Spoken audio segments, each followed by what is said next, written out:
Welcome, welcome, world, to another episode of Yada Debates, and I have my good friend here and actress, Lordian Saret. And Hi everyone.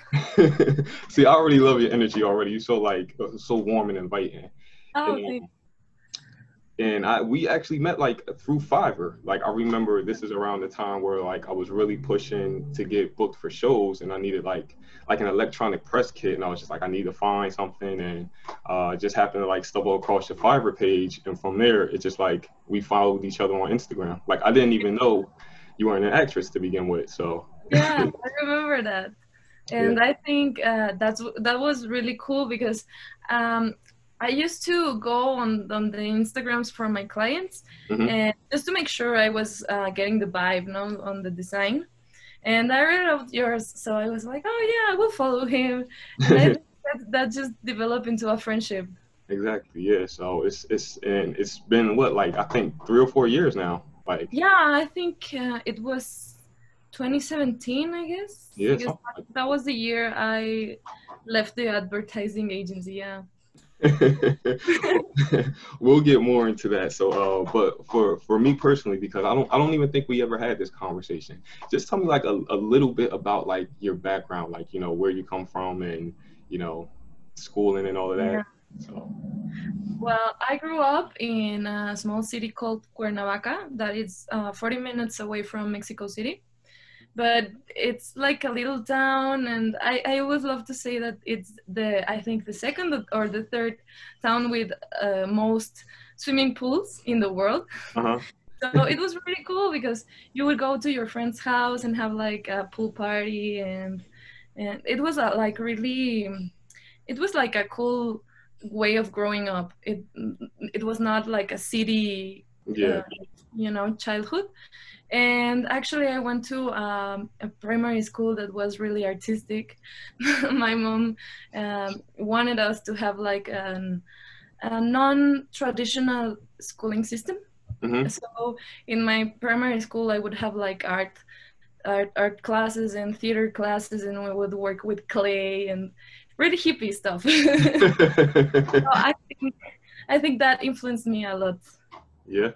I Yeah. mean, I think that's important, and especially because when we talk about like a quote unquote traditional schooling system, it's Yeah. like now more than ever, it seems like it's kind of like failing people because it teaches you like one path. Like this is just like this is how you're supposed to do it. This is how you make it in life, and it's like this kind of system that I don't know if it really applies too much anymore, And it's just like and with you being an actress and then like talking about like other people in the creative field, it's like it's only so much that school can teach you in the ways of like being creative, like because that really stems Yeah. from you, your emotions, your experiences, your perspectives, and like having that kind of that being able to explore so many different creative outlets, I think is just really amazing.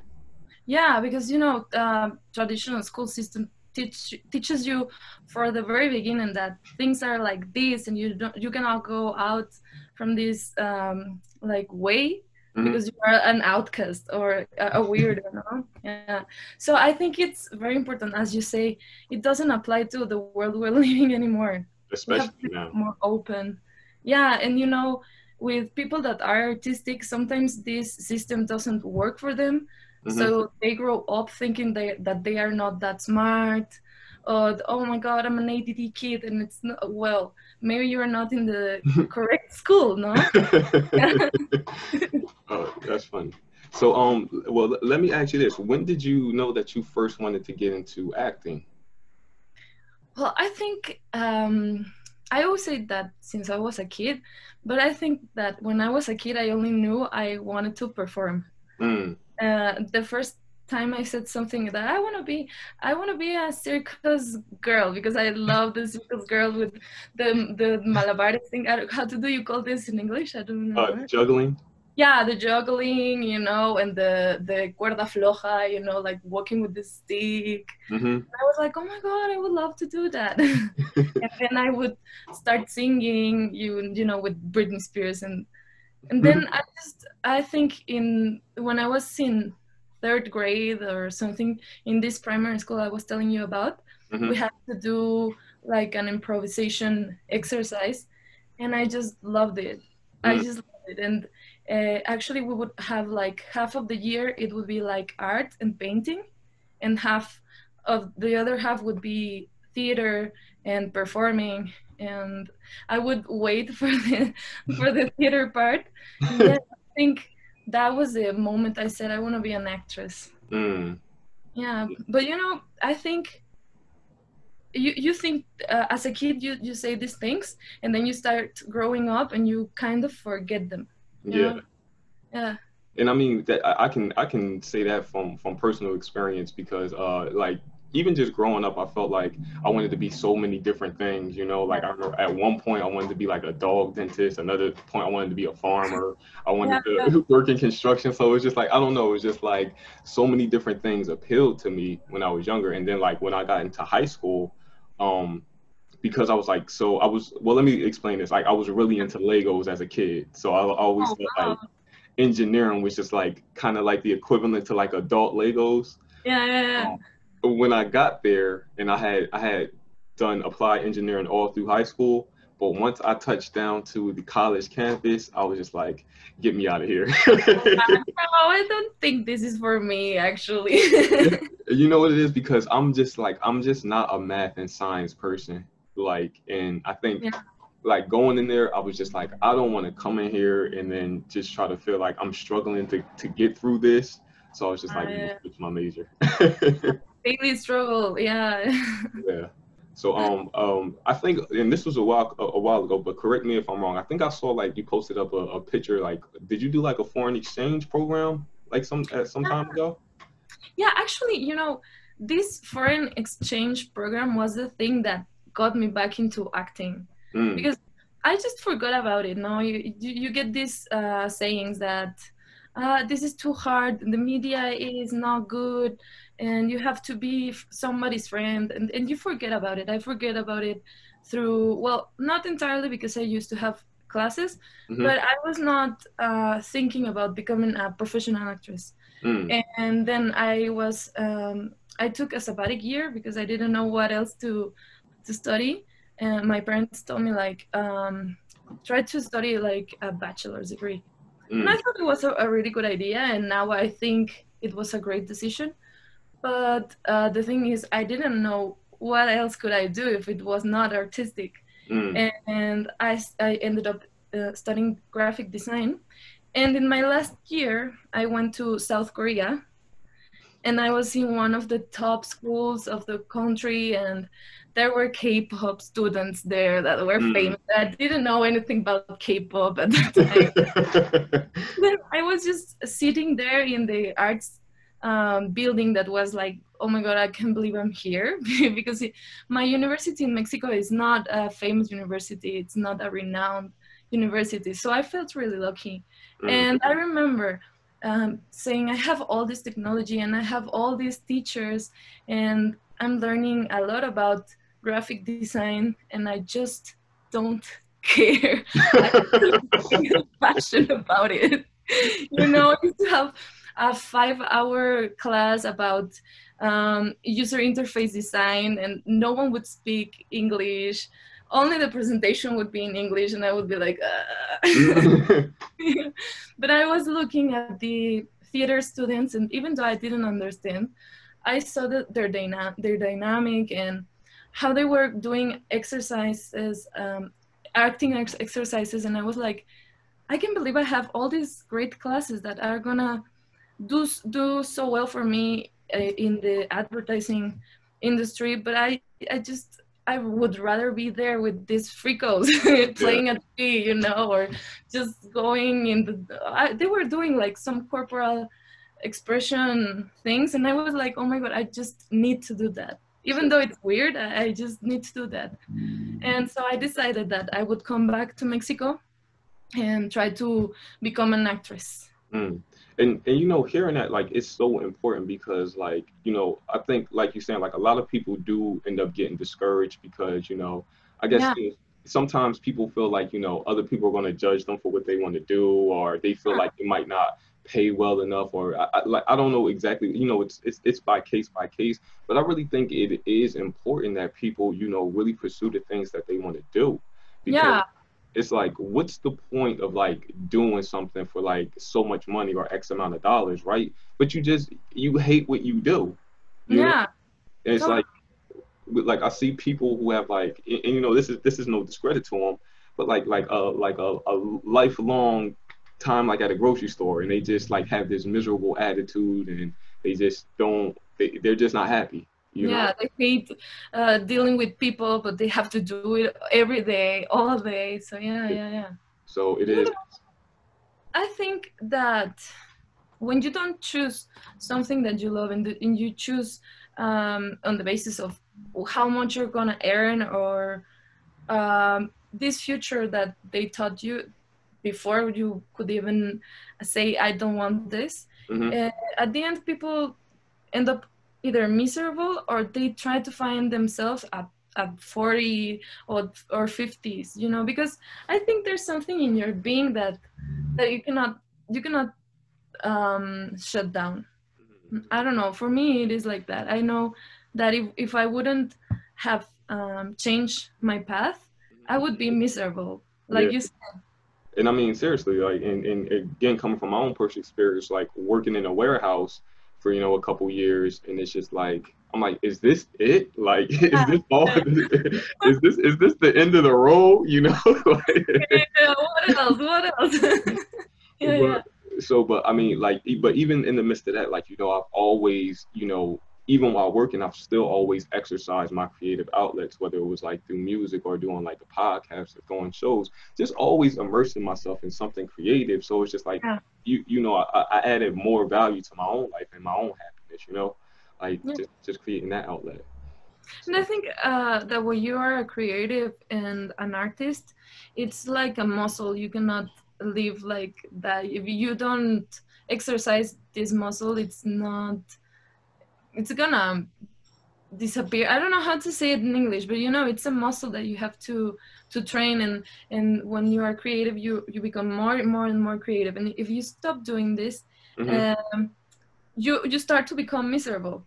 You're right You about that. have to, me too. I also work in other fields, but I tried not to leave it on the side, but because you start to become angry, Yeah. even though you don't know why. You get bitter at life, and the dog and the door and everything. Yeah. But I mean, like I've seen like like again, like once I found out that you acted, I actually started like checking out like some of your catalog. Like I know we're going to get into Say You Won't Let Go, and I Yeah. seen that, you know, you've done like some live theater as well, and commercials and modeling. Yeah, I was So modeling. Yeah. before we get into to your projects, let me just ask you this question. Yeah. From your experience, what did you like more? Do you uh like doing live theater, or do you like doing films? I rather do films. I love cinema and the camera and the magic that happens between a different lens and a different lighting. And I don't know, I feel more passionate about that. I love theater, but yeah, I prefer film. I got you. So Yeah. for everyone, and I was expressing this again, like she is co-starring in a short film called Say You Won't Let Go, which has over 1 million views on YouTube. So please go check that out. And even if you don't speak Spanish, they do have English subtitles. Yeah. So, so please check it out. So how did you go about getting casted for that role? Like what was When I was casted for this role, actually, this is a really cool history, because I was still working in advertising, so I could only go to castings in my dinner hour. No, you have uh, from 2 p.m. to 4 p.m. Free time for eating. So I would go to castings, and it was like obviously rushing, because here in Mexico City, I live now in Mexico City. mm-hmm. It's traffic all the time, and you have to think about how to get moving, no? So I Yeah. would go to castings and ask for a certain time, and they, yeah, come at 2:30. And they started asking me questions. It was not a regular casting, in like you step in front of the camera and you do this thing. And no, they would be like more chatting with me and getting to know me. and then they would ask for me to do the scene where we get into a fight, but I would have to improvise it. So I really felt like, oh my god, this character I love, because they get into a fight because she's a designer and the agency won't let her go to meet her girlfriend, and they get into a big fight. So I was like, oh my god, I can relate to this. The agency won't let me go to castings. Sometimes when you work in advertising, you start working from 7 to 11, or maybe from 9 to 5 a.m. You know, you have these crazy schedules that you cannot escape. So yeah, I was like, oh my god, I really can relate to this character. And it's a lesbian story, so they asked me if I had any trouble with this, and I said no. I don't. Yeah. Yeah, for me, every character, the last thing I'm thinking is about the sexual orientation. It's about the conflict and the being of the character. Seriously. So it was really special. I really loved it, and we didn't expect to have that many viewers, and that it would have this impact on the lesbian community. It's really, I said this yesterday, it's hard for fulfilling for me, because you do something with your heart and it comes back and you help people, no? You're right about it. A lot of girls would write me and my co-star, and oh my god, you gave me courage to come out of the closet, and it's good to see a story that doesn't have to end in someone dying. You know, apparently a lot of lesbian short films are really tragic. And ours is not. So yeah. And I mean, and you know, that goes back to like what you were saying, like really like having a role that you can really connect with, because when you have something like that, it's just like, and this comes from me, like, you know, working in music, it's just like certain people want me to get on songs, and I'm just like, that's not what I want to, like, the direction I want to go in. But when you can really like connect with like a piece of art, it really is amazing. And like you said, the impact, because you connect with the role so much, it makes it more relatable. It makes it feel more like, less like a film and more like real life. Like, this is a real life experience. Yeah, this is what people go through, and I'm sitting here watching it. Like, it's amazing. Yeah, totally. Let me ask you this. What was the film? I remember it was basically like a short film where like a guy invited you over to his place, but then like they would swap out with a guy, and it would be like his subconscious talking to him. I don't and it was like every time he went to like go make a move on you, like a different guy would pop on. It would be like his subconscious. Oh yeah, I remember this one. Oh my god, this is a great story. This one actually was a video they were filming here in Mexico City. I didn't know about this. Apparently, it's a thing. When you end high school and you're about to enter the university, some schools do these videos, the girls' videos and the boys' videos that would play it on the graduation party, on the prom. Yeah. It was one of those guys. It's brother of a friend of mine, and he would be like, hey, I have this idea. We have like 20 guys and they are like high school. We want them to get nervous, but they actually are real people. They are not actors. And the guy that's my co-stellar, he was really, really nervous. You know, at that time I was, I think, 27. So they would be like 17 or 18. I was 10 years older. It doesn't look like that, but it is like that. So they would be really nervous around me, and they would be like, oh my god, she's kissing him. And he would say, oh my god, I don't know if my girlfriend's gonna get mad. But don't worry, this is acting. Yeah, seriously.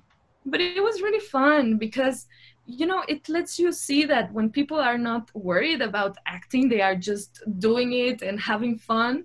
You would be thinking that maybe some of them are actors, no? Yeah, Yeah, no, I mean, I thought they were actors, you know, like, yeah, just because it flows effortlessly like that. But I mean, that's another part of like being creative. Like, I wouldn't necessarily call myself like a professional actor, but I have done like some acting here and there, like through skits or like short films and things like that. It's just, when you're creative, like you're able to like express yourself in so many different outlets. yeah, yeah, yeah.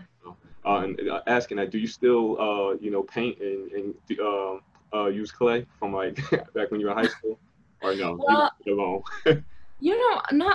not anymore. I was actually in these past months in the quarantine. Hmm. I was thinking I want to get back to painting, and because as you said, when you're creative, you can express yourself in so many fields, and I think that when you choose one, sometimes you forget about the other ones. Yeah. Or I love to write, and I just haven't written in a lot of time, just like essays or so, Hmm. and I would like to go back to writing and painting. I Yeah. didn't paint like mm, I was really abstract. Hmm. For instance, I would feel something and I would go to I grab the acrylics or watercolors that were my two elements and just paint. I would do this a lot when I had insomnia, Mm. and this would relax me. Yeah. Mm. But you get discouraged because I think I did this a lot in high school. And as you said, you get picked on, or this is stupid. I would write poetry, and I remember I showed this um, poetry book I had. I Hmm. had like, I think I wrote about 60 poems when I was about 13 or 14. Hmm. And I showed this to my boyfriend at that time, that I was 17, and he was laughing at me. So I think, yeah. So I think that discouraged me a lot. But then you don't notice this and until now. Mm. So I left all of that because I'm getting picked on, or just thinking it was not enough, or I'm not a professional painter. And then it's just about expressing yourself, being an artist. And you That's. forget about that. And you try to fit in some, I don't know, uh, expectations. Hmm. Yeah. Or you say, no, I cannot call myself, like you said, I cannot call myself a professional actor. No, I Yeah. cannot call myself a writer. What if I'm not good? Yeah. What if someone says, how she dares to call herself a painter? Or, you get all these things in your mind, and you have to learn to let it go, Seriously. and take those things again with you. Yeah. Yeah. So I think I will try it again. Mm. Yeah, that's good. Like, and especially like for me, like I have explored different creative outlets. Like this is the first time like I'm writing like a book. Like I'm trying my hand at a novel. That was like the clip that I did on Instagram. I'm Yeah. like 5 chapters in now, so Yeah. I think I really tacked on a project because Yeah. sometimes it's different from writing the song and then writing the book. So it is Yeah. different. um, so the next one I was Totally. actually And it no, go ahead. sorry. And sometimes it's kind of frightening, no? Because you know how to write a song, but Hmm. when you confront to writing a book, it's different. So it's scary sometimes. You're right. I went in there and I was just like I'm like, where do I start? Like, Now, what now, word? seriously. Another thing I wanted to ask you is, again, this was like around the time that we had initially met. I remember you were like traveling a lot. I think, was it you went to Iceland or something like that? Yeah, That is like yeah. a unique destination. What made you want to go to Iceland? Well, it's these are all like so funny because I haven't traveled a lot, but I've been to South Korea and Iceland and Canada. So that's a Persia. How do you say? That's Further? it. Yeah. That's it. But these destinations, exotic destinations, came to me uh, for the destiny. My Mm, mom is a Bitcoin investor mm-hmm, and the Bitcoin vault, and she loves cryptocurrencies, and she's really into it. And actually, she's kind of in the cryptocurrency. She's known. I didn't know this, but she's known. And she was in this business of mining Bitcoin. mm-hmm. So I don't remember how you called it. The miners Yeah. were in Iceland. So it was like a trip with her team, and she told my sister and I, "Hey, do you want to come?" And my sister and I was, "Yeah, of course." Yeah, like So why that's not? why we end up in Iceland, and it was amazing. Yeah, Mm, really amazing. that's It's nice. funny how life takes you to these places. I Mm. think Yeah, it's you're cool. right about that. Just and we always say this on this channel that it is important to travel. It's important to get out and see the world and see other cultures and see how other people live. Try different foods and it really expands your horizon. It feels like you take something with you every time you travel.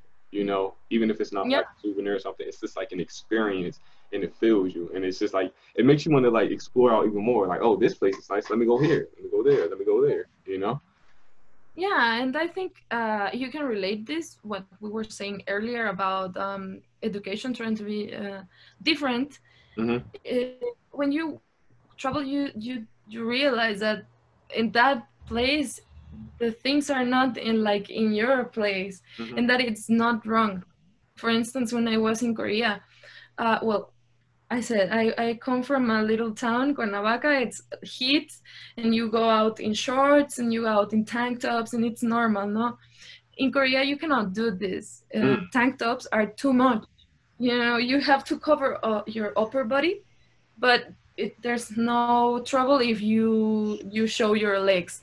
And sometimes the girls would be like in short skirts, and it was okay, no? And you say, well, that's contradictory. For me, it's contradictory.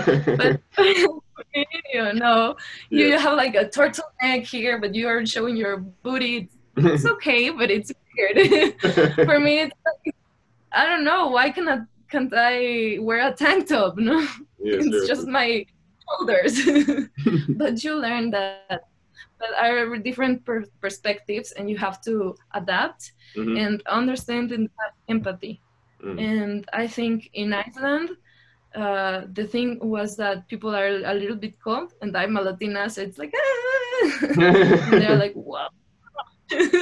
Seriously. Yeah, so you have to have this empathy to approach people and understand, and as you said, take it back to your country, no? Hmm. Or appreciate your liberties also. Seriously. I think one of the things that really gave me like a real shock is just going down to the Dominican Republic for the first time and like seeing some pretty significant poverty. Like the what we Yeah. consider poverty in like the US and like what's like poverty over there. I was just like I'm like, wow, I'm just like we have it like pretty good. Like Yeah, exactly.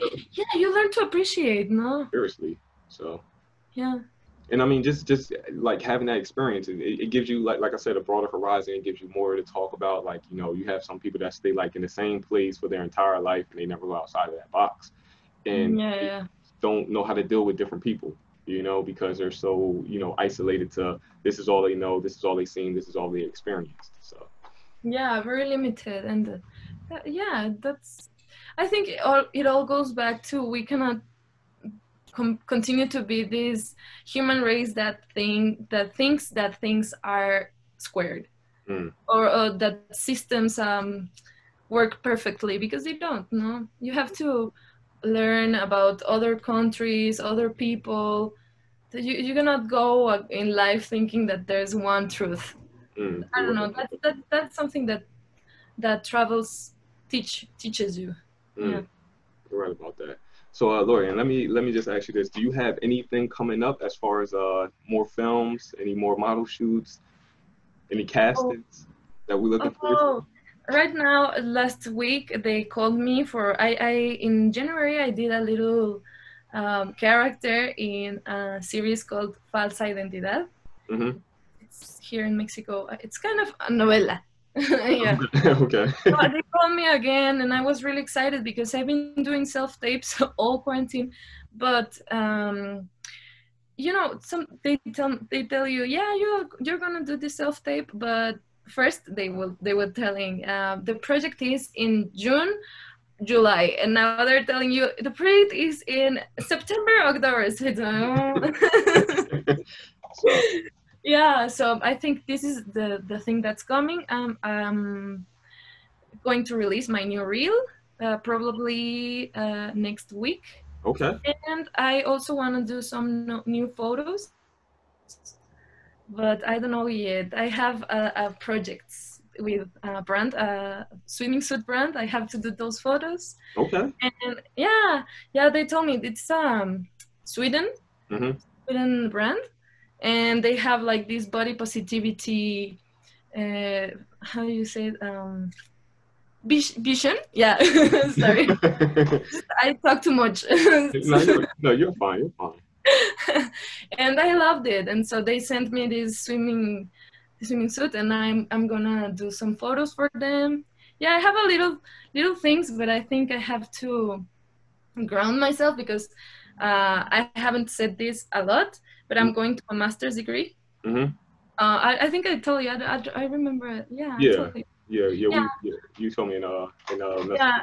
I just told like close people, because sometimes I don't like to reveal these things. Yeah. But this is my next project. Okay. Getting to really be expert in camera filming. Okay. So this master is about, they teach you how to work with green screen, or how can you have your corporeal self. I don't know if that's correct, to adapt to digital characters and the lenses of the cameras that I love. And I think that's my major project this Mm. year, going to my master's if COVID lets me. Or if not now, at least It's after. good enough. Yeah, because it's like you're gonna be doing like the classes from the computer. Like, all right, yeah, go out, take some pictures, take some reels, and then send it to us. Like, no, I need to be in the classroom for this. You know, like. Yeah, exactly. That's the thing. I asked if they would be giving online classes, and they told me no, because you have to be here. It's totally, you have to be present. Mm. Yeah. Well, I know you, and I know like you have so many different talents with freelancing and graphic design, acting, modeling. So I think I know you'll be just fine. Trust me. Oh, thank you. You too. I want to say this because I think you also have been sort of an inspiration, because I've seen you since the press kit, Gata debates, and I was telling you about it yesterday. No, it's been almost a year for you in this project. Yeah. Yeah, it's quick, no? Yeah, it goes by like that, and it's just like the amount of things that we were able to accomplish are just like amazing. Yeah, and I always recommend you because I think you you have really interesting topics, and Mm. you have like these things that are really serious and these that are not, and you have your friends over, and I don't know, I think it's really cool that you're doing this. Exactly. Like I think it's important that people like hear some of these pieces, especially like stories like yours, because again, like they listen to these things and they become inspired. Yeah, And, like more than anything, I think that's what I want to do. Like if even regardless of the success, I want to be able to like inspire people and say like be like a positive influence on them. You know, yeah, totally. and then really and then bring people to the light that I know have like creative abilities or a valuable insight onto this platform to like again speak and spread even more knowledge on things that I wouldn't even know about. Yeah, So yeah, completely. And I think I was gonna say this earlier, I just forgot about it. A teacher of mine once said, being an artist or being an actor is, it's like going out of the closet. You have to say, I'm an artist, I'm a singer, I want to be this, and you sometimes are afraid. And I think it's good to be a story that people can relate to and say, well, if she could, I could. If he could, I could. hmm If I'm not doing music because my band or whatever, maybe I can do this, no? And hmm it's just to show people that when you're creative, there is infinite possibilities for you to create and to express yourself. that is amazing. Yeah. Laura, thank you so much for coming on the show today. This was Thank you. another amazing episode. Again, like as always, like I said, if you do want to check out Say You Won't Let Go, I will have the link below in the description. I will have Lorian's Instagram for anyone who wants to follow her on there. And again, is there anything else you want to share before we end this? Well, just believe in yourselves, let it flow, and always do what you love, because in the long run, that's the only thing that keeps you going. That's amazing. So as always, I think that, yeah. So as always, this has been an episode of Yada Debates, episode 45. As always, if you enjoyed this video, leave a like below, comment, subscribe to the channel, and click the notification bell until we have another episode. All right, Lorian, you have a good day. You too. Bye.